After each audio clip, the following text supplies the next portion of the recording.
So at this point, if the Yankees have to pay double for anybody, then they shouldn't have a given opt-out clause to anybody. Let's get into that right now.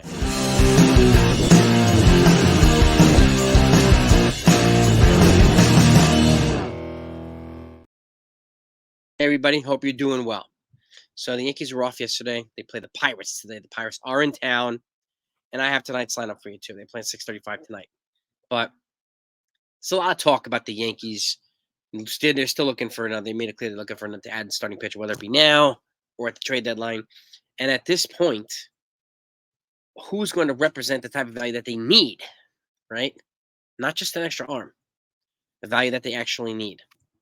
And you've got guys like Michael Lorenzen, Mike Clevenger, guys like Thor, not many. Johnny Cueto, but he was an all-star like 10 years ago. So, and I think there's only one player that represents the value that they could possibly need, and that's Jordan Montgomery.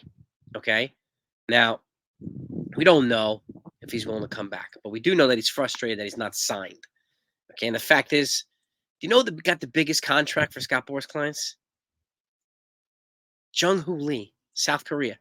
Guy wasn't even a major leaguer, and he got a bigger contract than everybody else did. CODY Bellinger, Matt Chapman, Blake Snell. Jung-Hoo Lee, who's a Boras client, got a bigger contract than all these guys. So, just goes without saying, and just because you're a Scott Boras client doesn't mean you're going to be getting paid all the time, getting paid big time all the time. And I take the same logic with Jordan Montgomery. And why do I say this? Because we know that now. Well, we know now that the Yankees have to pay more than double, 110% tax penalty because they're over the cone threshold. Okay, that's a fact, whether people like it or not. Okay, I know some people don't. And people say, "Well, it's not my money. I don't care." Well, guess what? I do.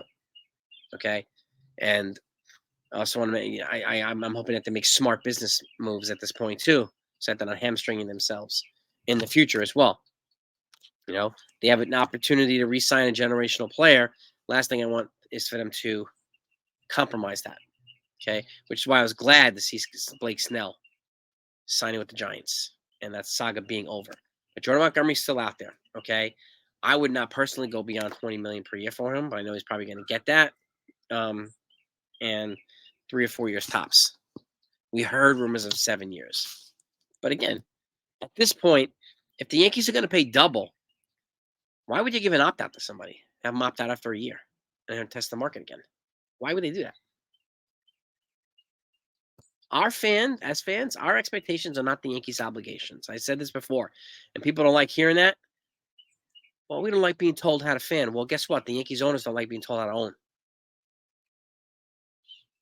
We don't like being told how to fan. Why are we telling them how to own? Period. Goes both ways. Okay? So Jordan Montgomery, personally, if you can get him, you try to get him. All right? But that's just my take. I want to know what your takes are. You could agree with me or disagree with me. Okay?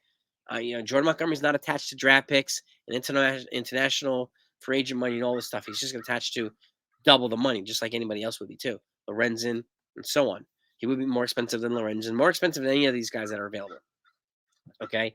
They didn't get Corbin Burns. Oh, well. They didn't get Dylan Cease. Oh, well. Not the end of the world. Okay? I'm not going to complain about that. So, but Montgomery is the only one out there right now that represents the type of value that the Yankees would need, especially in Gerrit Cole's absence. So, but in no situation, if I had decision-making power, would I give an opt-out. I'm paying double. We need you to stay for a couple years. Period. Otherwise, you're welcome to look elsewhere. He met with Boston like 4 or 5 weeks ago. Nothing's happened. He's still not signed. And him and J.D. Martinez are the last two prominent Scott Boras clients that are still unsigned. We have no idea what J.D. Martinez is. I mean, it's linked to the Marlins, linked to the Mets. Okay. But Jordan Montgomery, man, we're a week away from opening day. He's not going to have a camp at all. So that, to me, is crazy. And he expressed frustration. So, if I was Scott Boras, I'd be calling the Yankees. He did say, Jordan Montgomery, that he had no hard feelings about the Yankees. I know what people keep saying. Well, he's not going to come. He doesn't want to come here.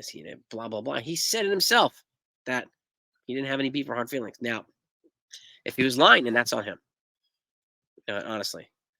But he's the only guy I would pursue at this point. You get Lorenzen, okay. But do any of these guys represent an upgrade over Clayton Beater or Will Warren or Luke Weaver? I don't know.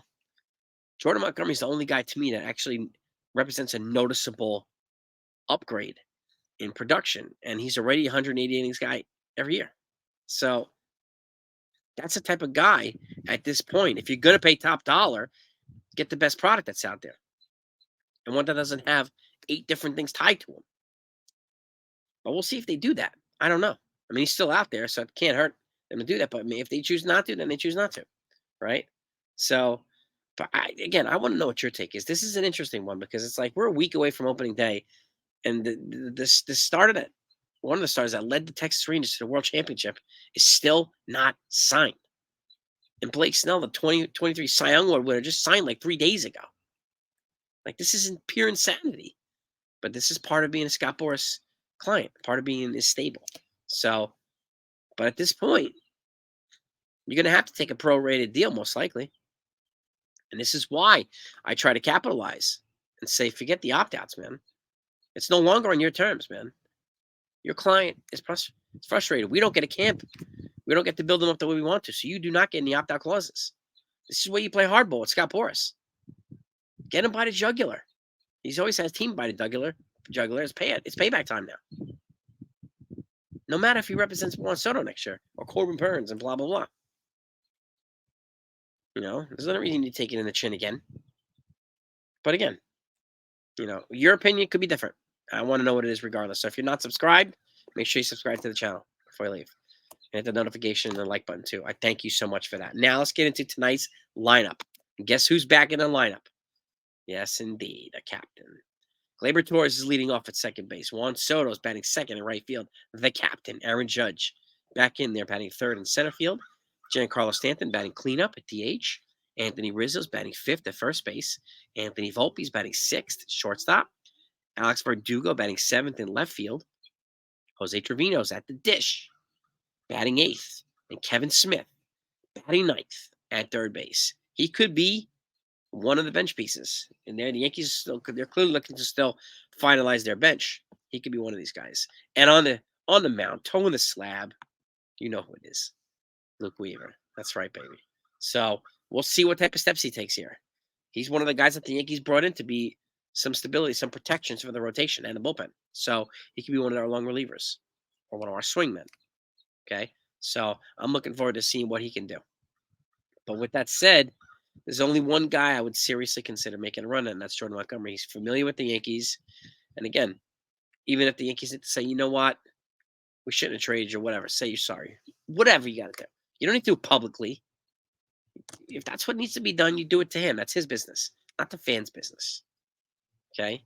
Whatever. But it's up to you. I mean, they don't, maybe he doesn't need that. Maybe he's not a baby. Right? So, but he's still unsigned. And he's a frontline pitcher. It's an opportunity to Yankees to boost the rotation. And when Garrett Cole comes back and they added him, they got him. You got Cole, you got Rodon, you got Stroman. Like, the rotation's a whole different level.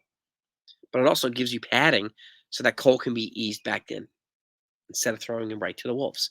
As much as he probably would like that because he's a bulldog. So, but we'll see what happens there, gang. Let me know what your thoughts are one way or the other. Have a great day. If anything else comes out today, you're going to get it. Talk to you later.